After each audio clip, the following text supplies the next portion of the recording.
Poetry वाली तो नहीं है? हाँ जी, मैं ना एक्चुअली कैंडिड पिक्चर्स बनवाती हूँ. मेरे दोस्त ने मुझे रैंडमली कैप्चर करी हो. रैंडम कोई भी शायरी हो गया. अस्सलाम वालेकुम. मेरा नाम यूसुफ है. I am a street photographer. I approach random people. उनकी तस्वीरें बना के अपलोड करता हूँ. मेरा पेज है यूसुफ ग्राफी के नाम से. So if you don't mind आपकी तस्वीरें बना सकता हूँ. नाम क्या आपका? आयमा. आयमा. हाँ जी.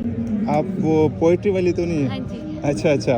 किस डिपार्टमेंट में आप पढ़ती हैं? मैं BS इंग्लिश कर रही हूँ. BS English. कौन सा सेमेस्टर है? मेरा 4th सेमेस्टर. 4th semester. अच्छा, नाइस नाइस. चलिए तस्वीरें पहले बना लेते हैं. तो हालत ही खराब. ठीक है. रैंडम. सन ग्लासेस भी आज ही छोड़ कर रही हूँ.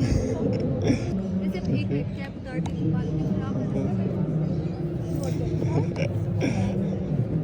कंघा है मेरे बैग में. करना है? सही है. पढ़ लेना. कैसी दोस्त है. कैप पहनी थी स्कूल से ब्रो. अच्छा ना. पहले कश्मीरी हो फिर. चल एक दो इस तरह भी बना लेते हैं. बहुत बुरी नहीं आ रही मतलब. थोड़ी आ रही है. स्माइल दे.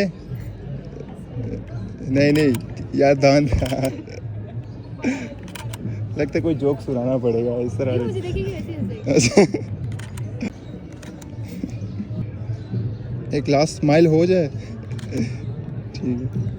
ठीक है. सही होंगी. मैं ना एक्चुअली कैंडिड पिक्चर्स बनवाती हूँ. मेरे दोस्त ने मुझे रैंडमली कैप्चर करी हो. अच्छा अच्छा. कोई नहीं. ठीक है. अक्सर करती है. बहुत खराब है. अच्छा, कोई रैंडम कोई भी शायरी हो जाए. हाँ अभी मुझे आजकल एक बहुत याद है. जी. कौन सी मैं उसको सुनाती चली गई. चलिए हमें सुना दें. उसने जब जब भी मुझे दिल से पुकारा मोहसिन, मैंने तब तब ये बताया कि तुम्हारा मोहसिन. क्या हो? उसको पाना तो मुकद्दर की लकीरों में नहीं, उसे खोना भी करूं कैसे गवारा मोहसिन. क्या बात है. वाह, बहुत है. ठीक है. Thank you so much for your time. Thank you so much.